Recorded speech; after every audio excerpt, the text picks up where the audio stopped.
Hello,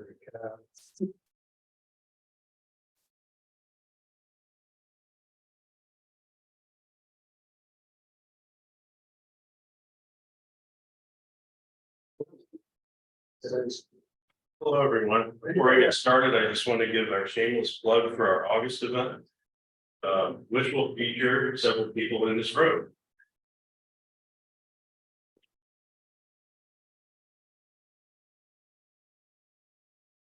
Good morning.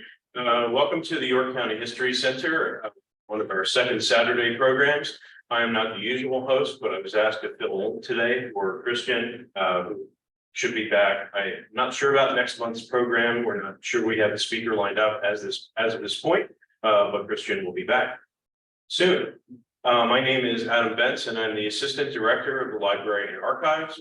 It's back around that corner outside. I'm happy to be here. World War II is one of my main interests, and happy to be fortunate to introduce today's speaker. But if you can bear with me, we have some upcoming attractions at the History Center, including this, which please let your friends know. August 19th, we're doing our first series called the World War II briefings, which we hope to do twice a year, in time for VE Day, and in the case of this event for VJ Day. So stay tuned about that. More details will be coming on our website.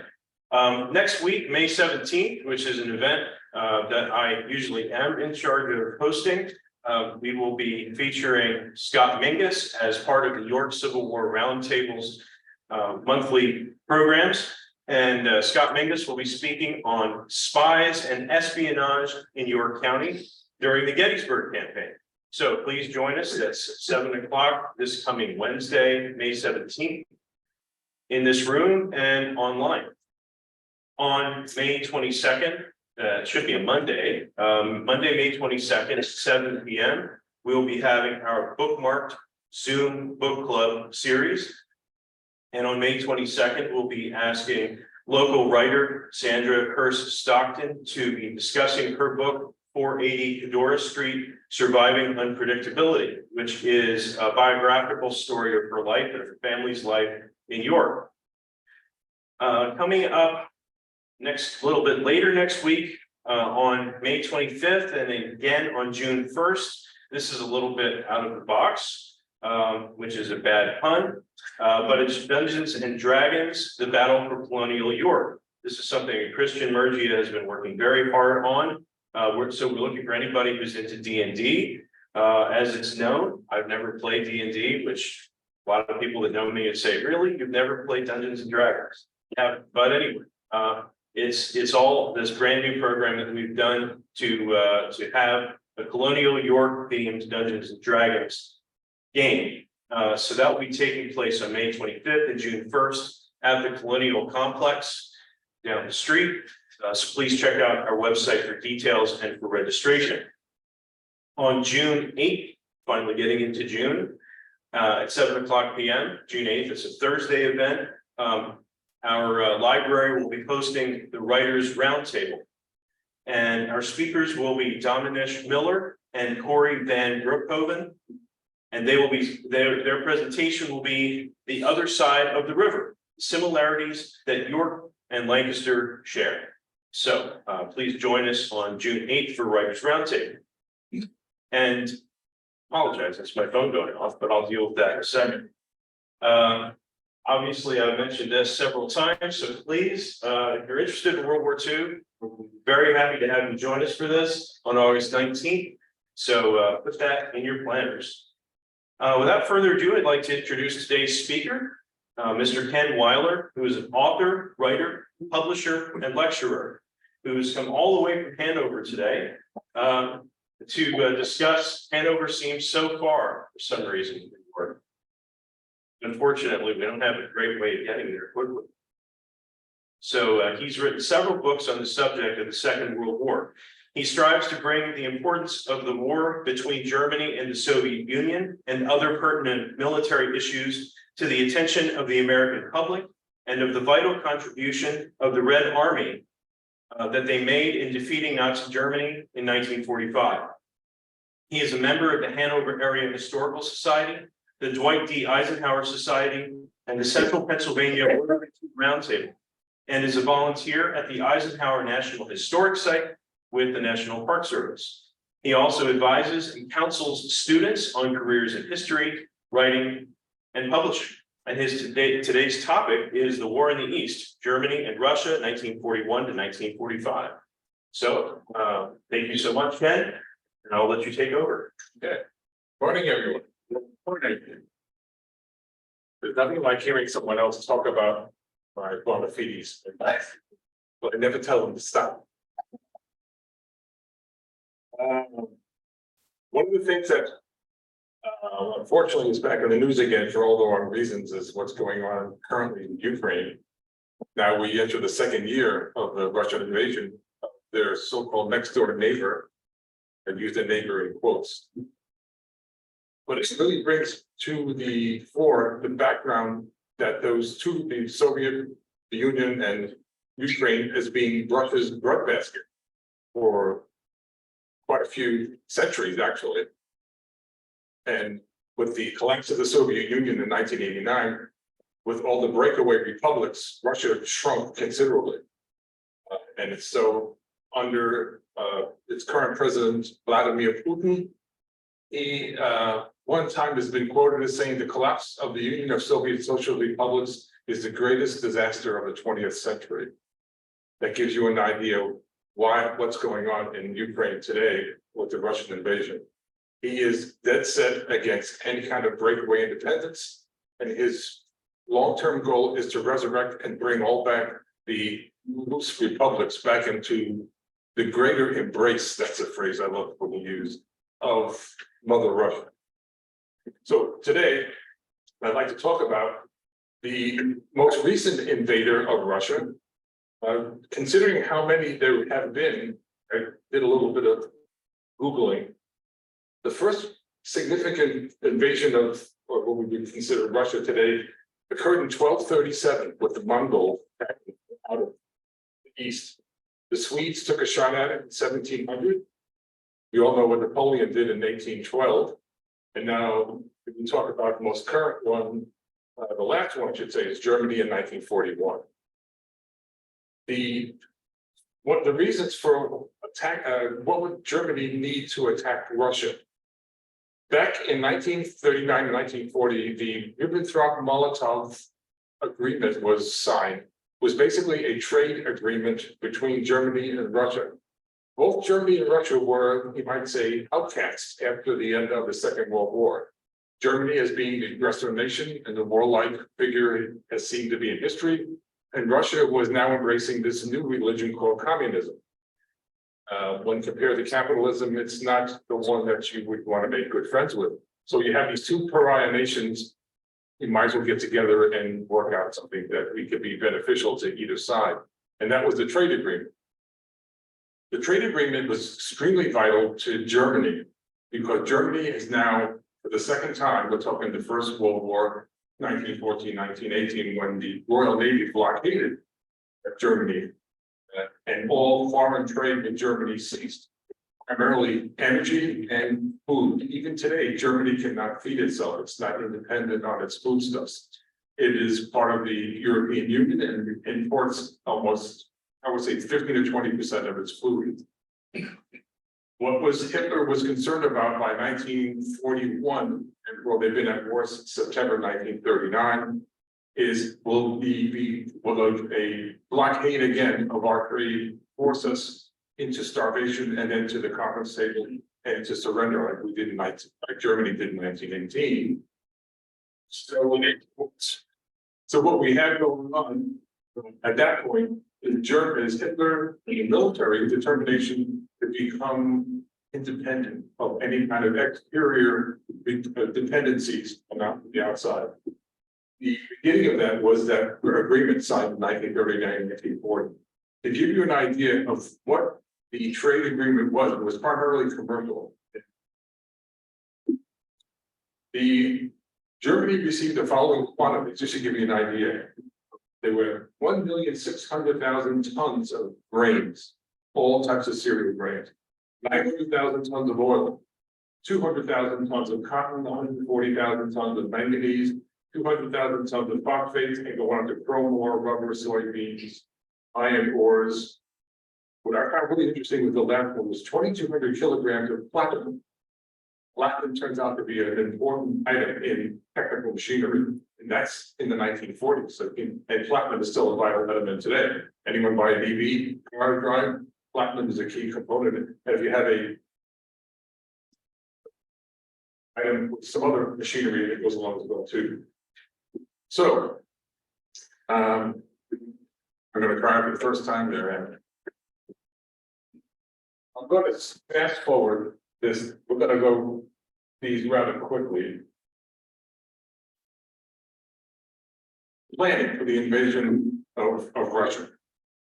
The desirability to have Russia invaded. The military, by the way, the German army, the OKH Oberkommando that year, the army, the Navy, the Luftwaffe, the Air Force. After by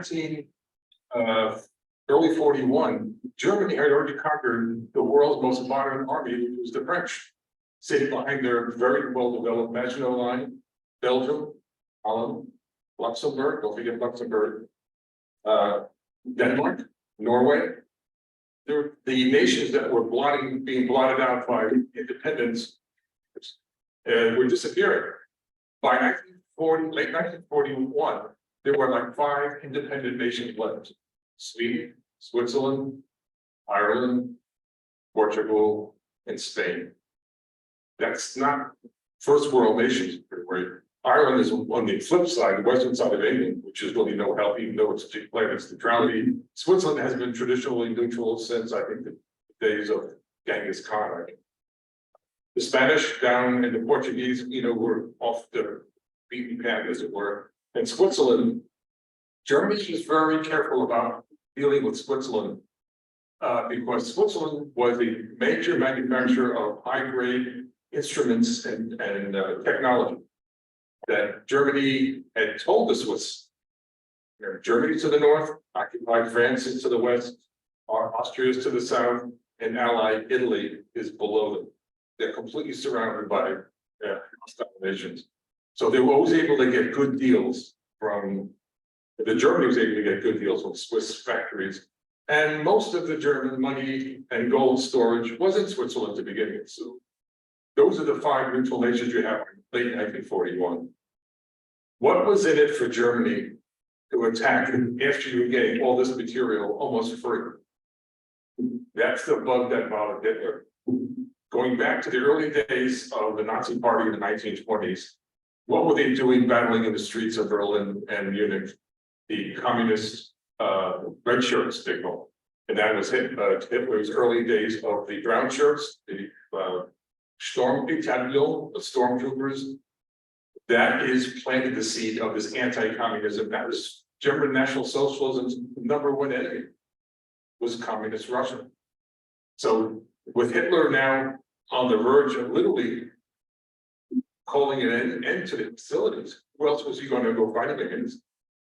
But Russia, in addition to being the home, the birthplace of anti-national socialism, communism, was the major source of providing Germany, which he never had in both world wars, and that is economic independence. If Germany could conquer Russia and get this stuff again for free, it would become an autarky. It's an economic term meaning total self-sufficiency without any external trade required. Just think if German organization and management could harness all the raw materials from a nation that has 11 time zones. It's a harrowing thought, and it came really close to doing it. So let's get to the beginning. These are the 3 major plans that were put together by various parts of the. I'm going to use my favorite one there, Adam. Hope you're not insulted. This was the original, first go, you might say, prototype of the plan. Here's the border. This is Romania. It's a little blurred. Sorry, Poland, East Prussia. It's because I'm taking pictures of my digital camera in a book that I have. one of the better sources of the war on the Eastern Front. The primary attack areas were the south and the central. There were some tertiary ones coming out of Romania and one out of East Prussia. The main goal you can see here was Moscow and Kharkov. Everybody thinks, what about Stalingrad? Not right away. Hitler took a look at it, he changed some of the areas, putting more emphasis on Leningrad. And I'm wondering, why go out of your way when there is the birthplace and the home of managing communist Russia, which was Moscow? The southern target, you can see it, Kiev is here now, but you notice these hollow arrows here. This is the supposedly second phase of the second campaign here, knowing that an army, no matter how motorized it was, and Germany's army was not nearly as motorized as the US and the British armies were later on. So this was second phase activity here. They would have said, no, I want even more emphasis on Leningrad. And this is the rationale that makes sense. Here you have the Baltic nations, Estonia, Latvia, and Lithuania. They were almost first world nations with high-speed rail for 1940. Paved roads. Russia still has 40% of its roads, even today, that are not paved. Keep that in mind. If we could see Leningrad early on, we can, instead of bringing supplies all the way from the Polish border with its modest railway system, then continue the army. How about if we were to capture Leningrad and look how much closer we would be to Moscow? Final plan is much more emphasis on Leningrad. And then you still have the secondary phase going here. What they really had no idea is how far in to Stalingrad it would be. That is where they bit off more than they could chew, but that wasn't until 1942, mid-1942. So there we have the opening plan for the invasion. And I'm going to sort of work this around. Okay, here we have, this is the lineup. The three fronts is going to be Army Group North, that's going after Leningrad. This is Army Group Center, Moscow, Army Group South going for Kiev. There was a Romanian component here with only 8 German divisions, no Panzer divisions. The little tank models you see here, and everything that's in orange here is either Panzer divisions, and I'm going to talk about that in a second. Army Group North going towards Leningrad, they had 3 Panzer divisions, 26 infantry divisions, and 1 air fleet. Objective Leningrad / St. Petersburg today. Moscow has 9 Panzer divisions right here. You can see how they're staged here and here. We're going to talk about the great encirclement battles in the next few minutes. Army Group South, 5 Panzer divisions and 59 infantry divisions, 14 Romanian, 2 Hungarian, and 2 Italian.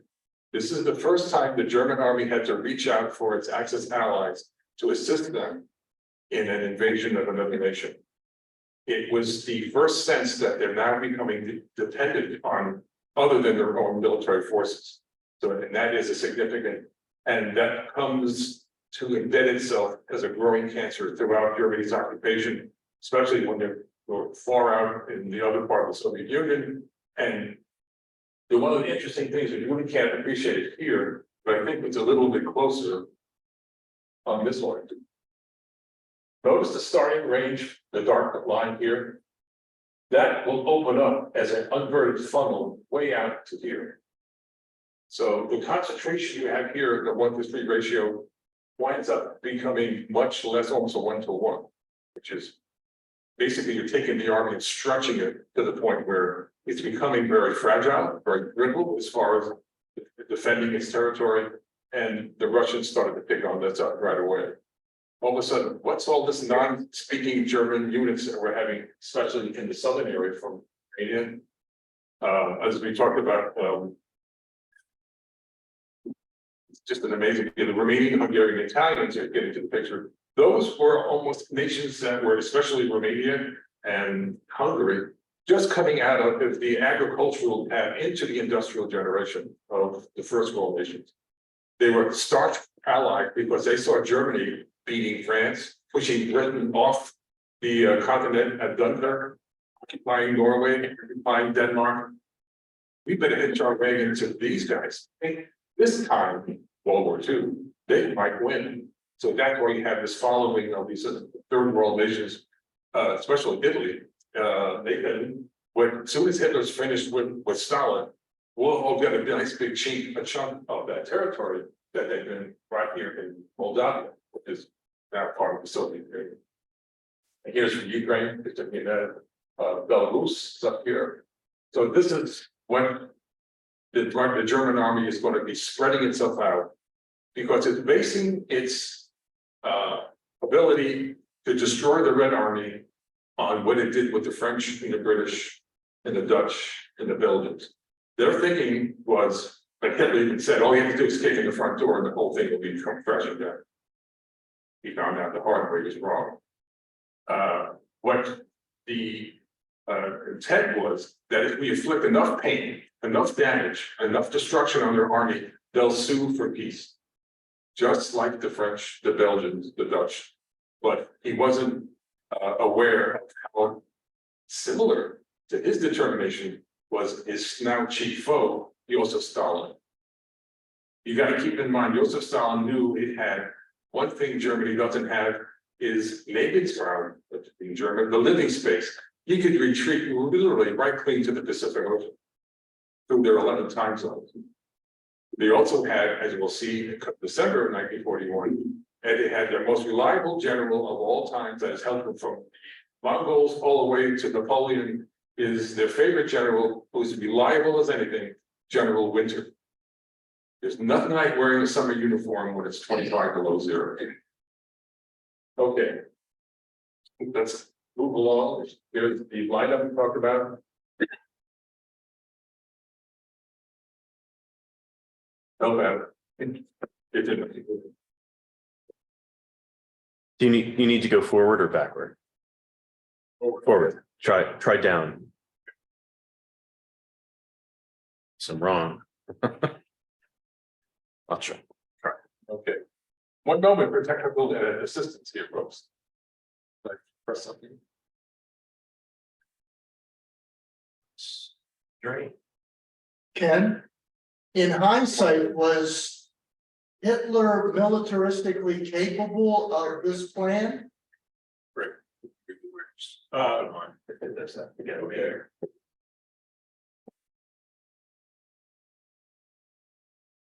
Sorry, let's go ahead.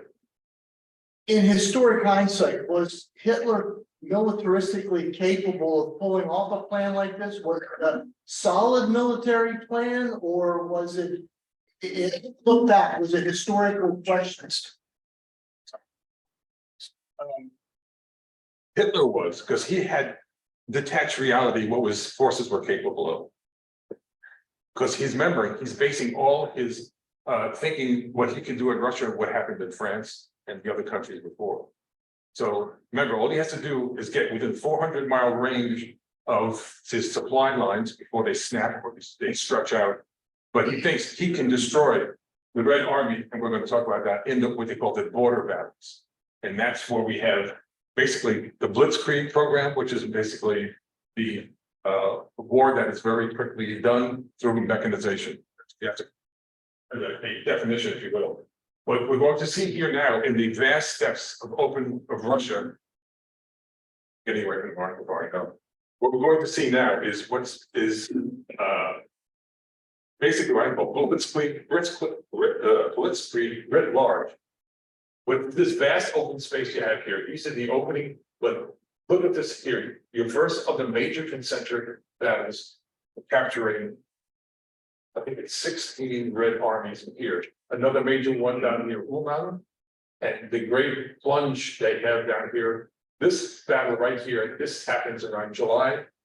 The invasion starts on June 22nd, 1941. That's the start line you see here. Out to this point here, Moscow is getting pretty close, as you can see. But the capture here, this particular one, 660,000 Red soldiers were captured by the German army. So you can put that into comparison. Total U.S. casualties in the Pacific, Mediterranean, and European theater were 415,000. This is just one battle, the Reds lose 660,000. This one here, and I'm gonna go through some of that in a second when we talk about number of losses. So, okay, opening battles, Minsk. This is the Minsk encirclement, right here. 342,000, 3,300 tanks captured, 1,800 guns and mortars. Smolensk, which is this area here. 302,000 more captured or killed, to 3,205 tanks captured. 3,120 guns captured. The big Kiev encirclement we talked about here. 660,000 POWs, 28,000 guns and mortars captured. Have no record on how many armored vehicles. The Bryansk encirclement, a little bit further on another map. 650,000 more captured. 1,300 tanks, 6,000 guns and mortars. A lot of this captured material, the Germans quickly started to put into rear area security units. I mean, when you capture 3,200 tanks, that's almost a starting lineup of the German tanks that started the invasion back over here.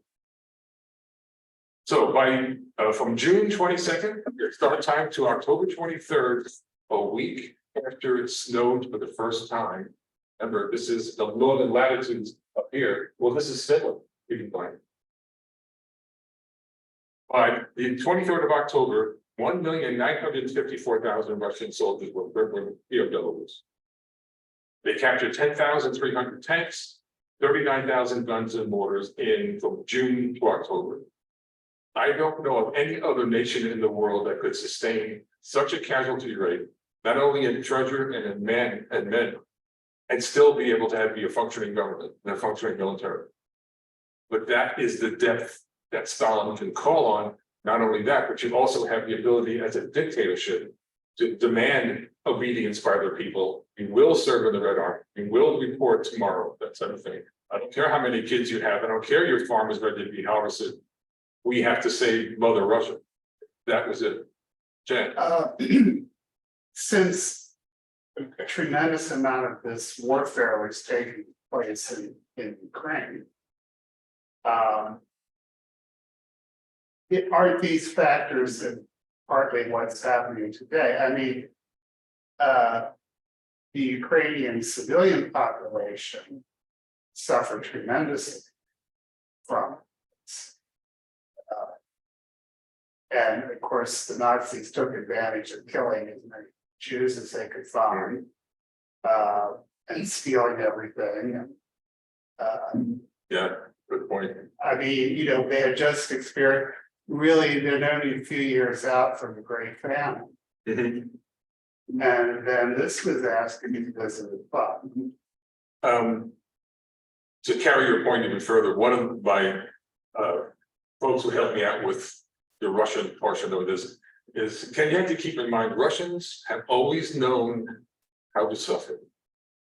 And it's a really bleak outlook. But then again, they almost inherited through their DNA this sort of xenophobia of the world is out to get us.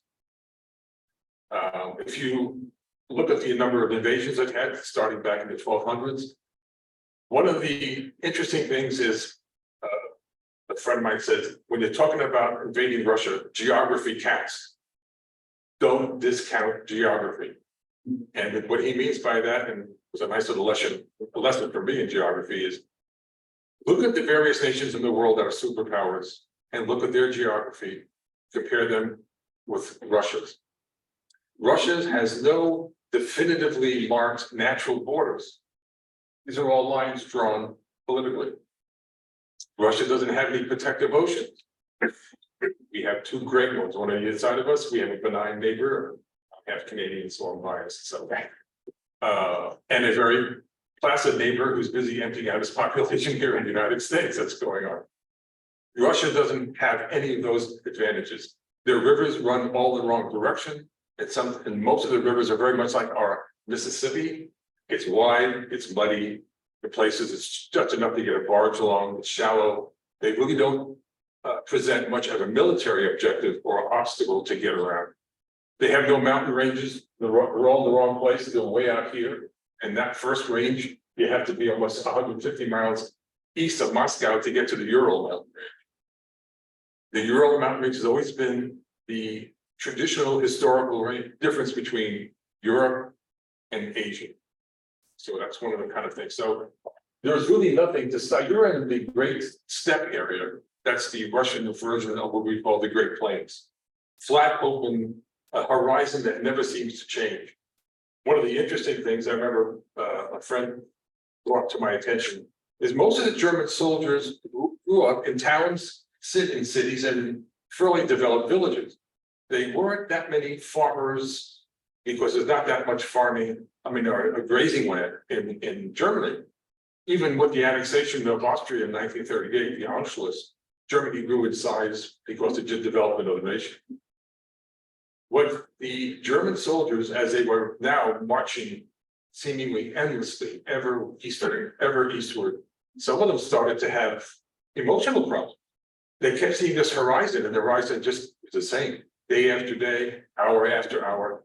When does this country end? They were used to having borders that were defined. You can only go so far south because it's Switzerland. You can only go so far west because the Rhine River in France is there. Nobody wants to go to Poland because that's, et cetera, et cetera. So you have this sort of the morale problem, even when they were at their most victorious, which is kind of an interesting aspect that's very seldom, addressed. Is what was going on in the minds of these German soldiers who were promised blitzkrieg instant victory on the Slavic nation who can't even build, a decent road system and pave it. The paved road system was kind of interesting. I was at a lecture and they had a retired member of the Russian Central Command Staff. And one of the people asked him, says, why don't you people have a first grade highway like the Autobahn in Germany or interstate highway system in the United States? He thought for a moment and looked at it and says, why should we make it easier for the next invader? That's that xenophobia going through. And that really, sir. Saying about the Russian geography, very good. Hitler, before he started Operation Barbarossa, they had to scour occupied Europe, 600,000 forces just to be able to start that out. I was just going to talk about the forces again. Okay. After that, by the end of 41, there the transit budget was starting to watch the fuel supply very closely. Good point. This is the stop line in September. One of the things he mentioned, not this other fellow, but the Germans were, the soldiers were big photographers. Agfa was the Kodak of Germany. Everyone had a little, like, equated to the brownie box camera. There are thousands of little tiny black and white images of the French soldiers taking pictures of each other, of their tanks, or burning huts and villages in Russia that were going on. And one morning, this fellow woke up and he said, I'm going to take a picture outside. Oh, it's really chilly this morning. He opened his tent flap and it had snowed. September 11th. That's how high we are. Again, geography counts. It's one of the command staff, Army Group Center especially, which is targeted for Moscow here. They were all reading Die Couture, which was Napoleon's ambassador to the Tsar. He wrote of the entire French campaign going into Russia and the Great Retreat going out of Russia. He said, it snowed that early too in 1812. And they're having this, like, one of the Russians going to throw in the towel like the Tsar never did in 1812. What he did, and all the other Russians before him, retreated back and back and back and refused to engage in combat with a superior army, which was the French at that time. Same thing was happening now, but not quite as voluntarily moving back. Stalin wouldn't put up with that too long. So here you have, basically, it's the first line where this first snow started to come down. They move on.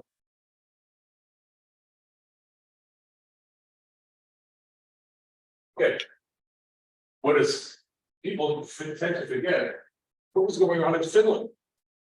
Finland, this is where I do a lot of correcting from school rules, is not an ally of Germany, doesn't hold the same political equivalent of Italy, Romania, Hungary. Finland is a co-belligerent to Germany.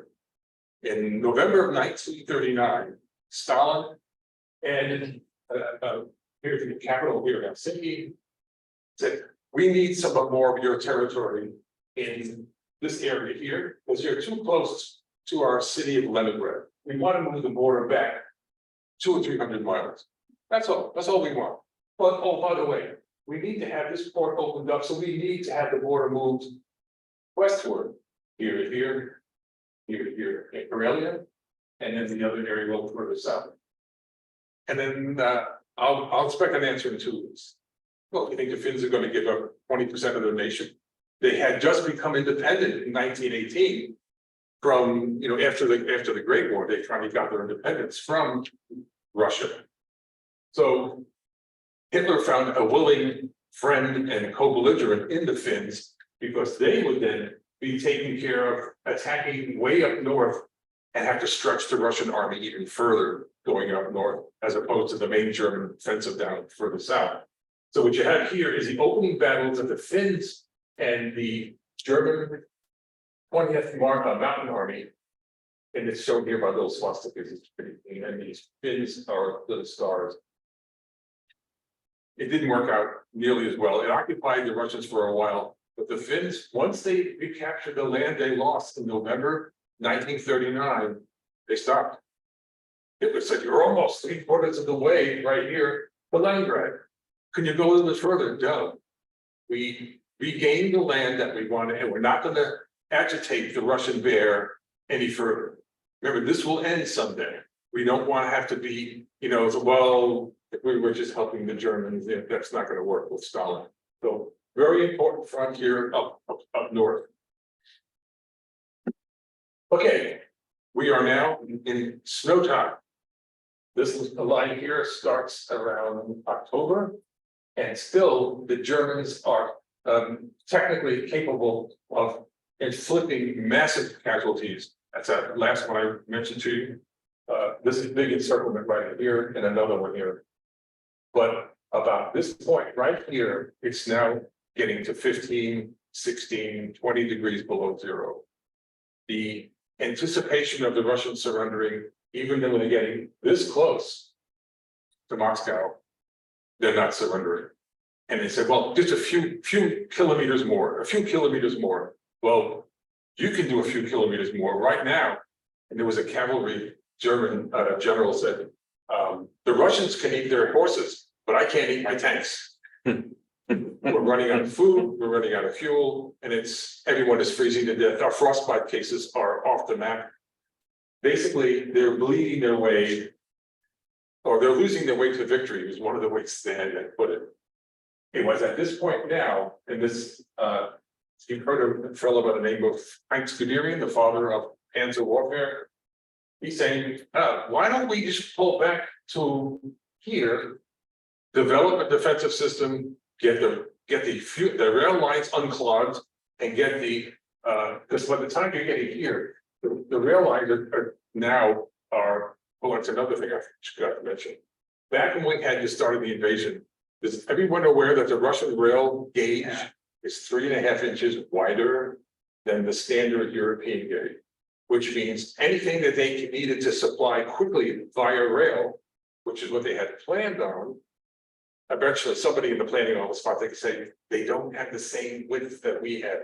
So rail length by rail length, they had to convert that gauge from the start line in Poland all the way to try to keep up with the army as much as possible. And they didn't achieve that sort of conversion almost until 1943. So you can imagine what was happening in the great days. Well, the trucks and the vehicle supply was fine for the first 400 miles. Here's the problem. Germany doesn't have a very robust mass production automotive industry like the United States has. They have a boutique industry Mercedes-Benz, BMW, etc. They made good engines and very fast cars, but they needed some reliable, mediocre and trucks and cars, and many of them. So what they did is cannibalize all the nations that they occupied, France especially, and collected all these vehicles and sent them to the Russian front to supply vehicles for the German army. Here's the problem with that great idea. Can you imagine the warehousing and spare parts nightmare that the German command would have going? What kind of vehicles do you have? What parts do you need? What's a Huta out of Hungary? You know, it was a great idea on paper back in Berlin. It looked really fine.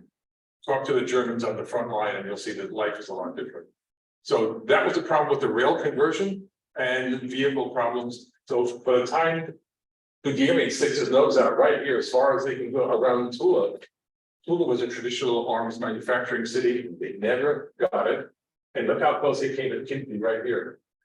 There's an interesting photograph of the tram cars were still running out of Moscow. This was a suburban town of Moscow. The German reconnaissance platoon had been working their way, so it was a motorcycle platoon, they could get through the snow pretty easy. And they hear this clang, clang, clang, clang, and around the corner comes a trolley full of workers. And they just stood there going, they have no idea that we're here. And how close are we to this? It's still 11:15 trolley. So the trolley pulls up next to them and it's snowing. So the visibility is not the best. And the people are getting off going, boy, they must have issued new helmets to the troops. And they don't speak Russian. And then in the German, they took hands up.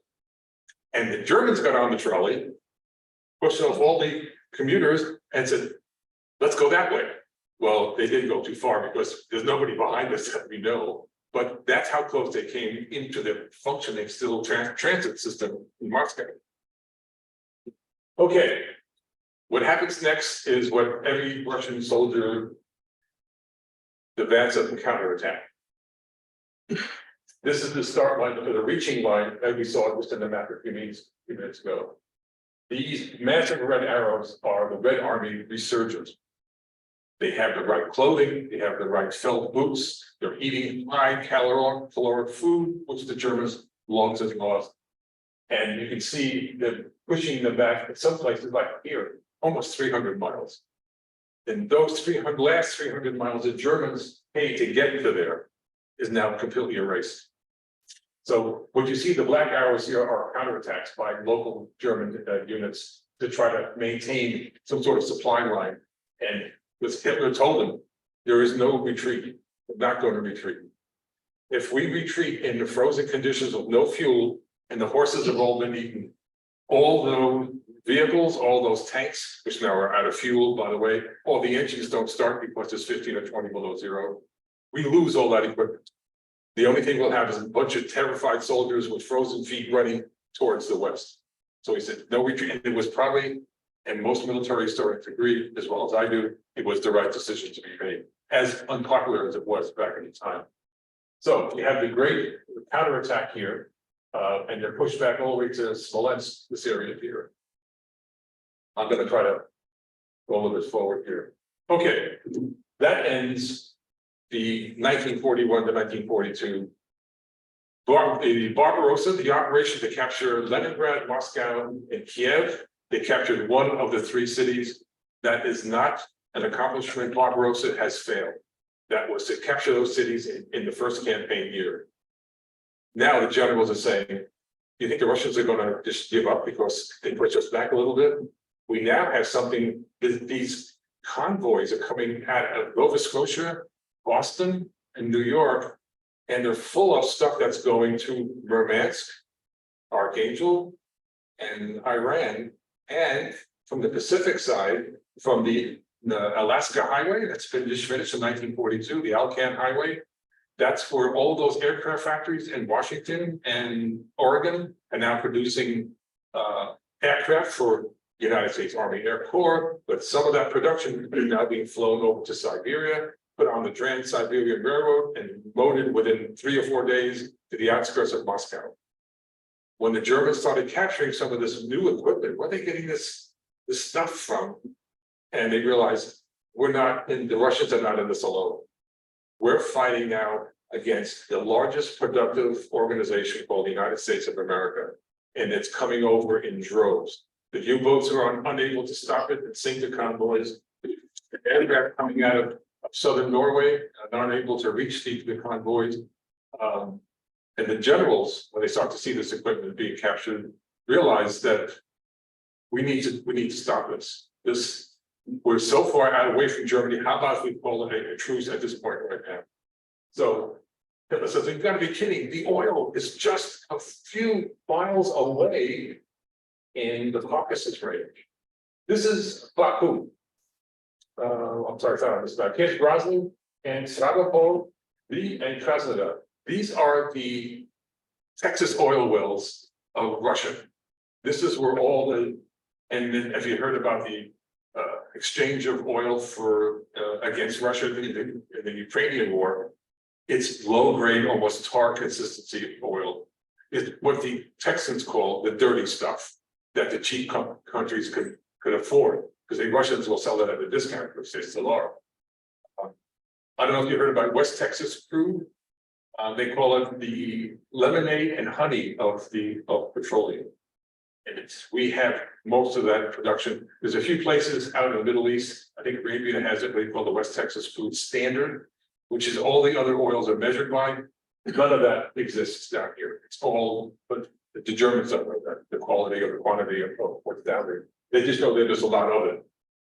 So this is the second year. It's called Operation Blau or Operation Blue. It's the war has stopped as a political entity. It is now in an economic phase. We need to capture resources to keep the war going and to become victorious. And that is energy. Energy in any form, especially petroleum. There's quite a bit of coal in this area too, in the lower Donbass area, Volozhgrad and Taganrog in this area here, is Kharkov. So this was Operation Blue, the attack down to the south to capture all this oil in the Trans-Caucasus front area here. But look what lingers off on the eastern edge of the map. The city named after Hitler's arch enemy, Stalingrad.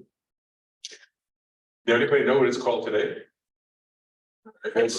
Go ahead, Evan. Volgograd. Volgograd, very good. Named after the river.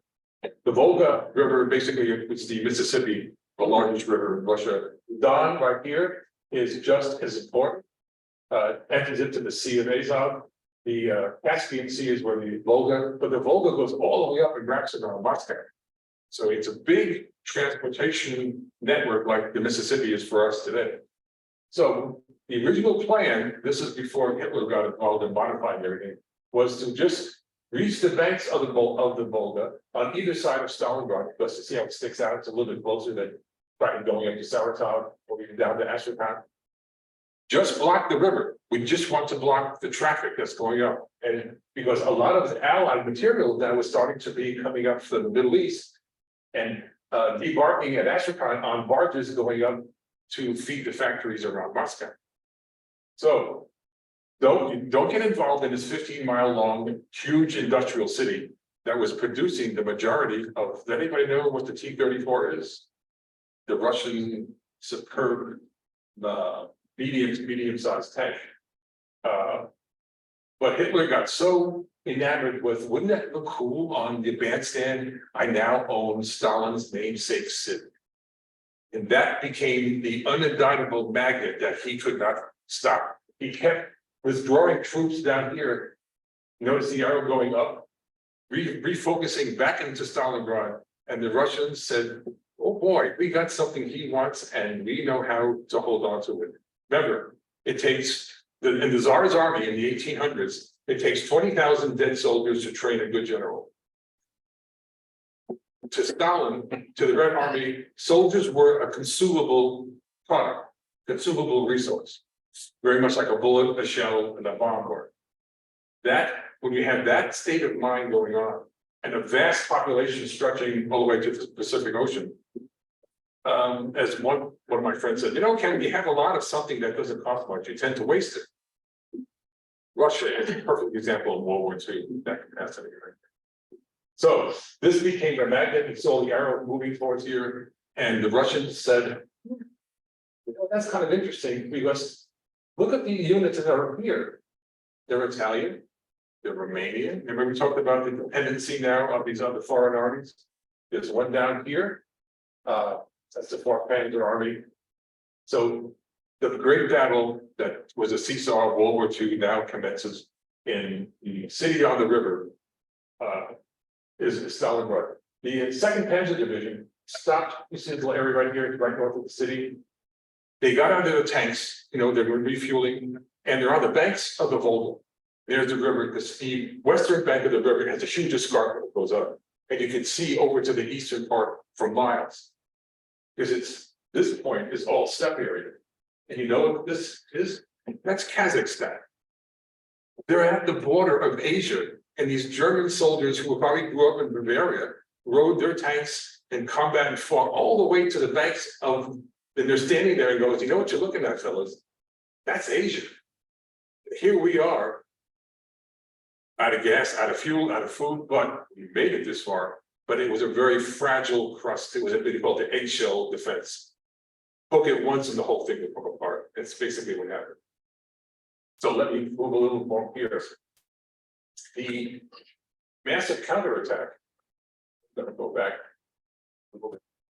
Russians. I thought I had a map for that, but I guess I don't. This part of the counterattack here. All right, let's go back. The Russians counterattacked from the north and south. Because right here, you see the lines doesn't go quite to the river edge.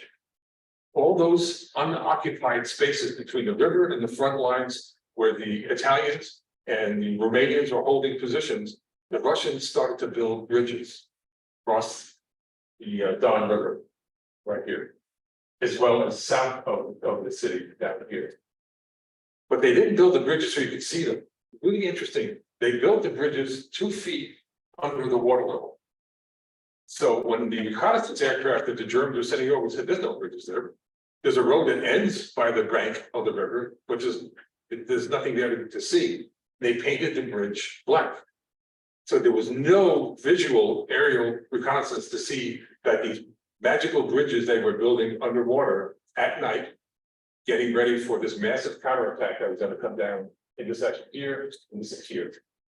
And that was the end of the German 6th Army and part of the 4th Panzer Army, the 2 remaining units. So here we have Germany's prime 6th Army now encircled in Stalingrad. And you can see there is a front line now here. Okay. What Hitler said to do is, we'll give you a couple of divisions down here in Poltava to one of the great panzer generals of the war, Erich von Manstein. He said, attack and develop a line, a supply line into Stalingrad so we can reinforce them. He said, yes, mein Führer, but aren't you wanting to get them out of that encirclement? I will not leave the Volga River. I got there and I'm going to stay. The city is mine. It was like 92% occupied by the German army. You can see here. That was the order which committed almost 600,000 Germans wounded over the battle to imprisonment and death. This is as far as the counterattack got, because the newly Russian Second Guards Army showed up here along the Mishikov River, and the temperature was starting to get down again. The problem that this had some with weather, Russian weather, winters would go to 15 or 20 below, and then a week or two or a day or two later, it would go up to like 35 or 40 degrees, and everything would turn to mush. That's not really good for transportation, trucks especially. So this is as far as they got. They said, we're out of fuel, we're out of energy, we can't go any further. And they retreated back, and these guys, by February 3rd, 1943, were captured. That was the end of the great expansion to the east that Germany made. From here on this point down, was going to be a retrograde action all the way back to May of 1945 in Berlin. So I just want to quote, this is the attack of the Russians. Here's Stalingrad along the river here. And this is the great counterattack now that's coming out of the south. Remember this oil they were looking for down here? That's as far as they got it. The wells that they did find, well, the Russians knew what they were after. You don't have to be dumb to realize it. The Germans are not capturing mountains for building summer homes down there in the Caucasus. They're after petroleum. So when the Germans got within about 10 or 15 miles, a Russian engineering company would come with their big cement trucks, open up the wells and pour about 200 meters worth of concrete down the operating well. The storage tanks, the pump machinery were all either destroyed or taken away, and the tanks before the last guy left was set on fire. So the Germans captured very little petroleum. And if they did, how would they get it back to Germany? There was almost no highways, no rail service to get to the right here in Rostov. This is the corner of P of Azov. You plunge down into the Caucasus here. This is the Black Sea along the left here. By the way, in addition to the transportation problem, Goering was in charge of the German four-year plan, in charge of the German economy. Goering knew nothing about economics. He said, well, when we capture that oil, we'll just fill up our tanks right there. My friend, it's crude oil. It hasn't been through a refinery. And if it did, it had such a low octane rating, it wouldn't run anything. Just keep capturing it, don't worry. And that was the German army was managed by these, they're nothings in Berlin. And that is part of the internal, wastage that's going on in the German army. So this is the counterattack, pushing the Germans back out of the Caucasus area. Now we get into the 1942-43 area. This to show the Russians that the Germans were not completely undone. See that red line you can see right here? Okay, it comes out to here. But you notice this line back here? These are the 1st Panzer Army. This is the 16th Waffen SS Corps, the 2nd SS Panzer Corps. Those are the guys with the latest German tanks coming off the line, which was the Mark V Panther and the first few dozen of the Mark VI Tiger tanks. Probably, arguably, some of the most competent vehicles, but poorly maintained. They were fuel hogs. They should have stayed with the Mark V medium tank Panther, which was probably arguably the best tank of World War II. The Russians overextended themselves. They counterattacked right here and captured almost another 3,000 or 4,000 tanks, as well as a couple of thousand of the better Russians units that were pushing that far away. Stalin said, just keep going, just keep going. We're going to empty the black beast out of our country. So you don't say no to Stalin when you wind up in Gulag. You can see these are captured, the German units behind the lines. Here again, almost nothing is stopping them. It's just an amazing amount of energy that the Germans didn't think the Soviets had. Look at this. They were able to counterattack all across the front, from down to the Sea of Azov down south, and pushing the Germans back further and further. But the Germans are not being encircled as much as they were before. They're now becoming very good retreatists, if you want to use that word. They know, let's get these stop lines, let's get everybody out of the way, let's get the machinery moved, put it on the rail cars or trucks, but we're not going to let them capture anything. And then you have this new order called scorched earth. Nothing is to be left to the Russians to capture. Everything is to be burned, destroyed, or moved. One of the biggest problems they had was getting the Russian cattle they had captured. They're not going to be moving as fast as somebody needs to move them, but they even evacuated Russian cattle, and somebody even said 2,000 hogs in one farm. Food on the hook. But that is a good example of what's happening now in 1943 and going into 1944. This is another example here. We're moving away from the Black Sea now. You see this right here? We're back to Romania. We're almost back to the start line, 1941. Germans are desperately trying to counterattack. Those are the black arrows you see there, but you notice they're all turned away. The 1st Panzer Army is bottled up here by the Russians. They're pushing along here. Major gains here, but look what's here. This is Poland. we're getting really close to 1941 borders again. And the Germans are desperate, but they still can pull off some really interesting maneuvers. This is an encircled army here at Kamensko-Podilsky. The Russians thought they were going to go north. Now, they faked them out and went straight west and broke through. It saved about 3 or 4 divisions worth. Sir. Particularly prior to this, right after, well, during and after Stalingrad, the Operation Mars to the west of Moscow was. And it wasn't until 1990 that casualty figures were released by the Russians. Well, I worked at it. And oh, that we compared to the Stalingrad. Yeah, I think it was. It wasn't. It was the first time that Stalin's favorite general came off not looking so good. But the Germans had him thinking that we weren't going to go south for the oil in the Caucasus. We're only 120 miles away from Moscow. Let's head for it. And that was the counterattack operation. The Russians called it Operation Mars. So that's a good point. So one of those seldom things. Stalingrad had all the magnetism and tension going on. That very little going on in the north. This is the great movement through the Balkans. Okay, now Romania is occupied. This is Romania right here. Captured German Russian units is Bulgaria, but they're part of the. Notice these black arrows coming out here. These are the units that were down in Greece and in the Mediterranean of the remnants of Rommel's army in North Africa that moved from North Africa to Sicily, Sicily to the boot of Italy, and after the Italians surrendered in 1943, they're desperately trying to get away up north before the Russians choke them off, capture them here. Interesting. Another one of those small German logistical miracles that they were able to pull off at this late stage of the war. Czechoslovakia is up top here. Is Budapest, Vienna.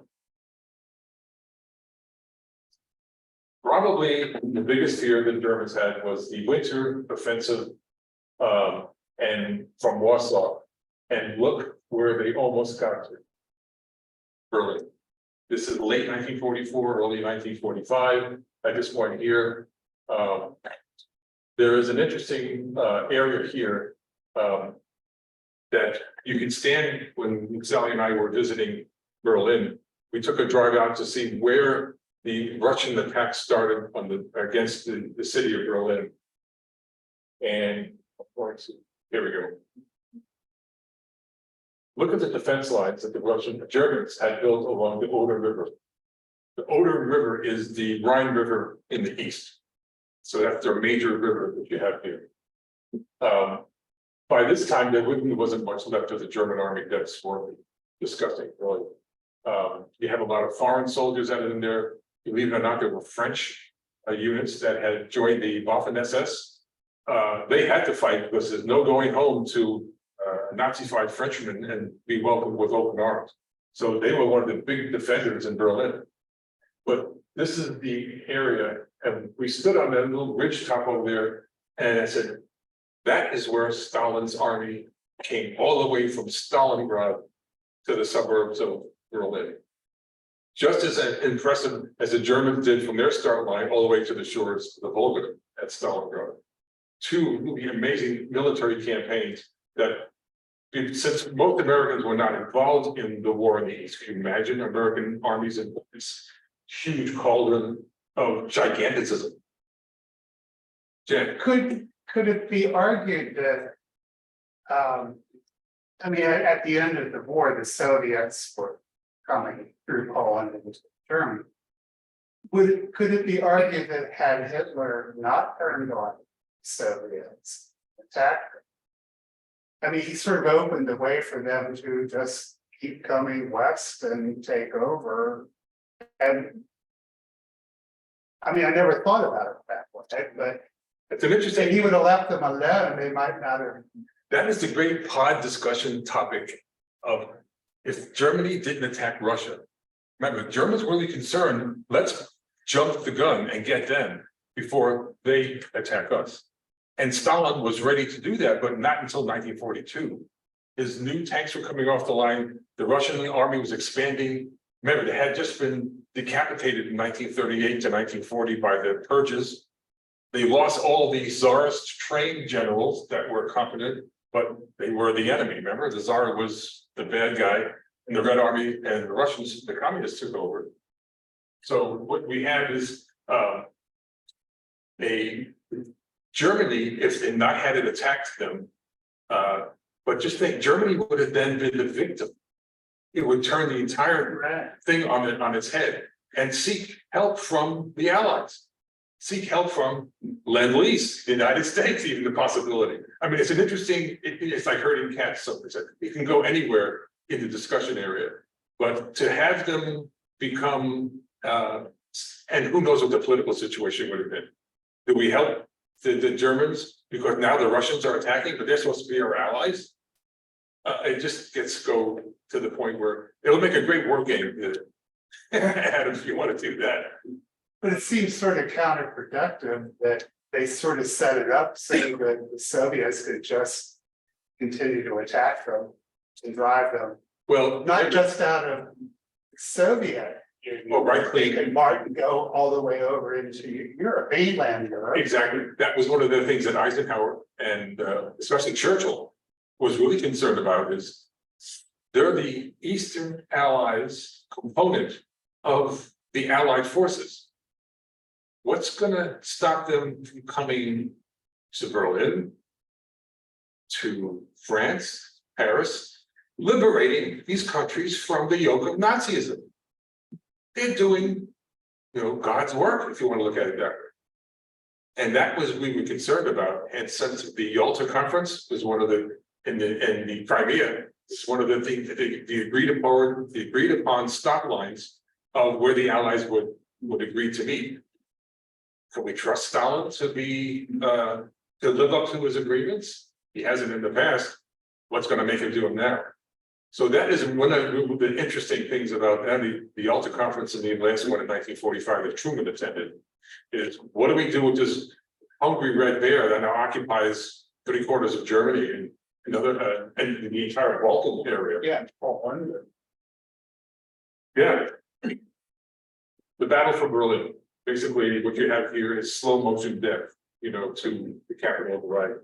It's surrounded by now fully invigorated and motorized Red Army, trained soldiers, fully supplied with American 2.5-ton trucks and Jeeps. And you know the spam story? And I'm not talking about anything to do with the digital era. In 1943, one of the Lend-Lease freighters that made it to Archangel up on the North Coast was loaded with little blue cans from the Hormel Meat Company. Yes, it was spam.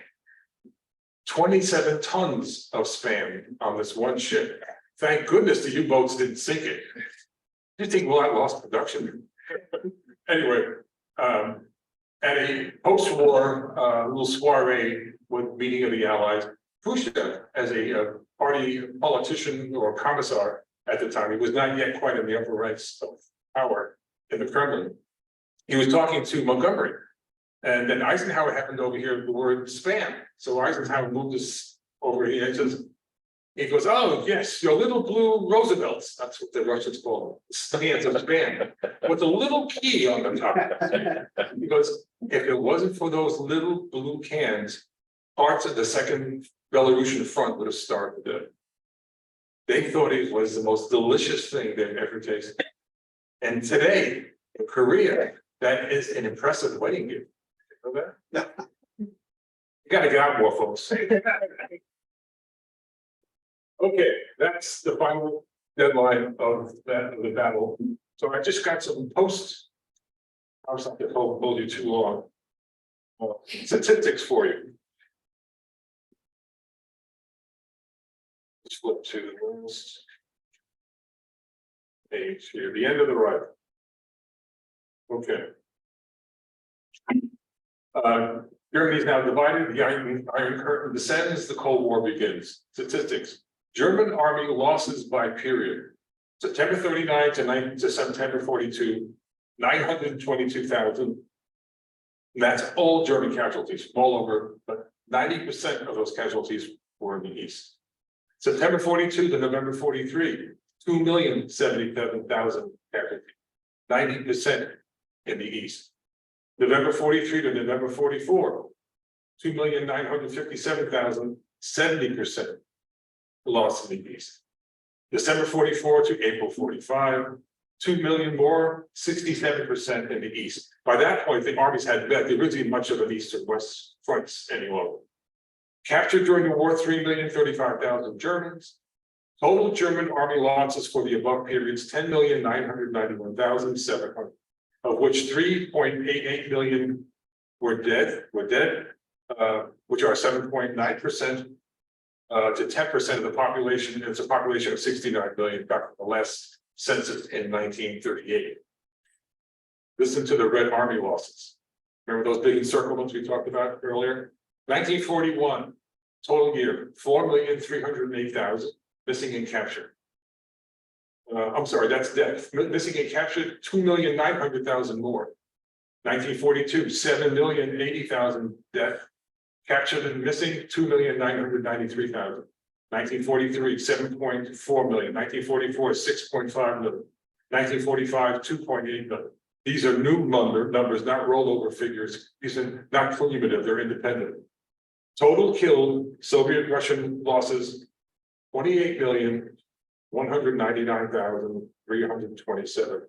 Now, these figures come from Kuroshima's a retired Russian general. They did now after the communist elements collapsed. This is 1991, 92. The archives of the Russian military opened up, as well as the NKVD, which is the Gestapo, the SS of the Germany.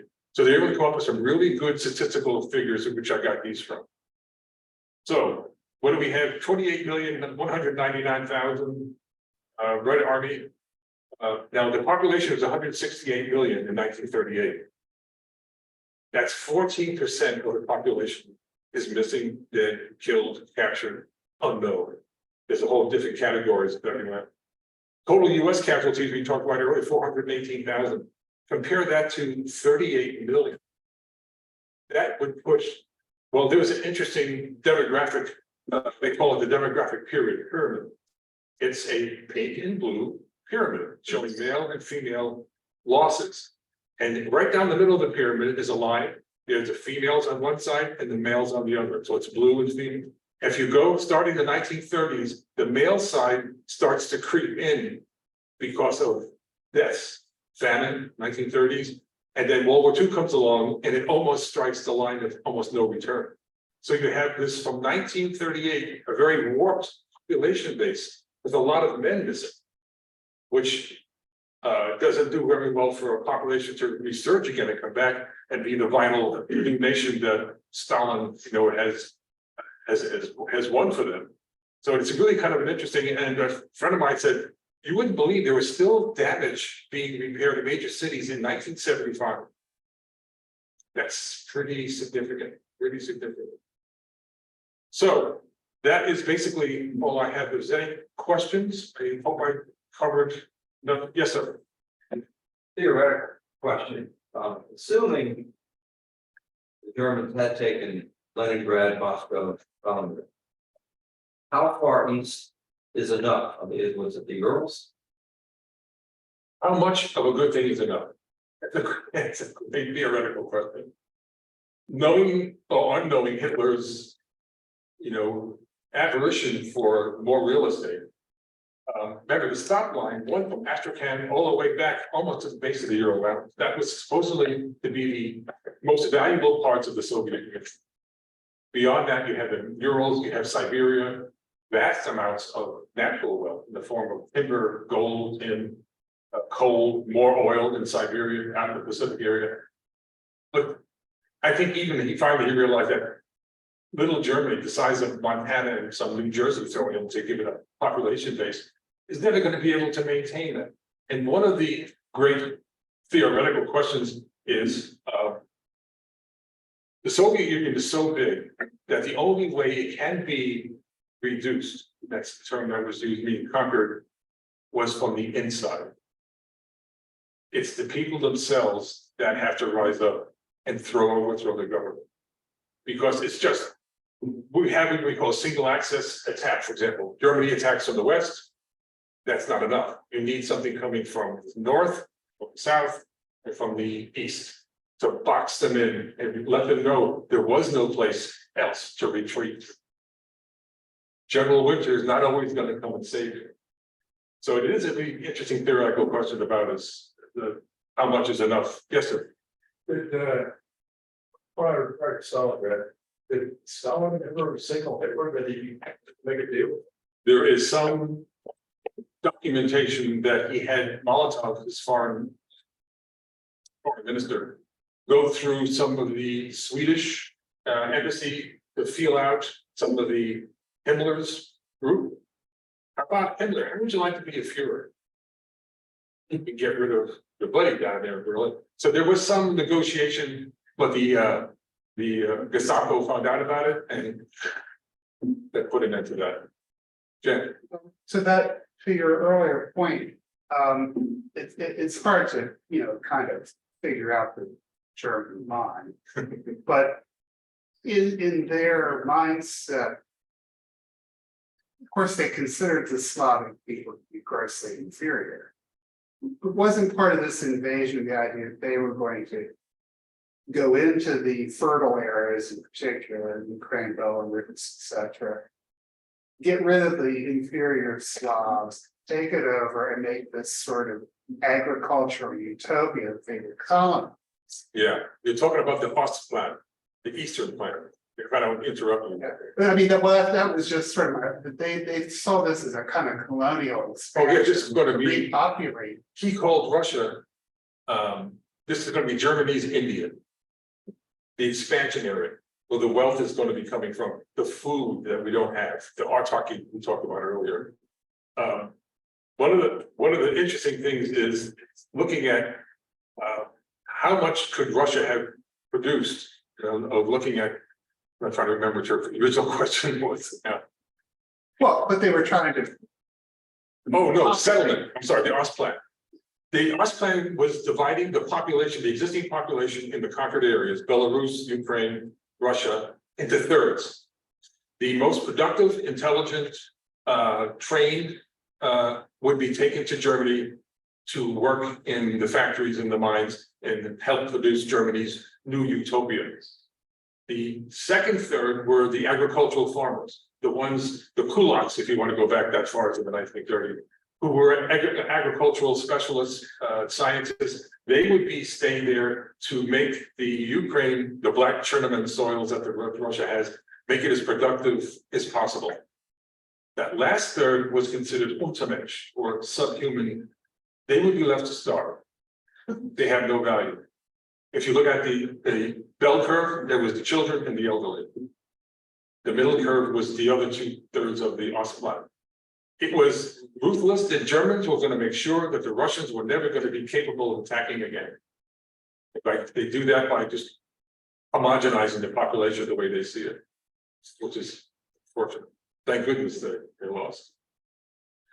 Anything else? By the way, I did bring some books along. I have brought my business manager, which is also known as my wife. She counts the money when we get home. So if you're interested, I'm more than happy. They're on sale. They usually sell for $25. I'm letting them go for a quick 20. Unfortunately, all we have is cash. We do accept checks. I'll find it if it doesn't. So thanks very much, everybody. Thanks for coming.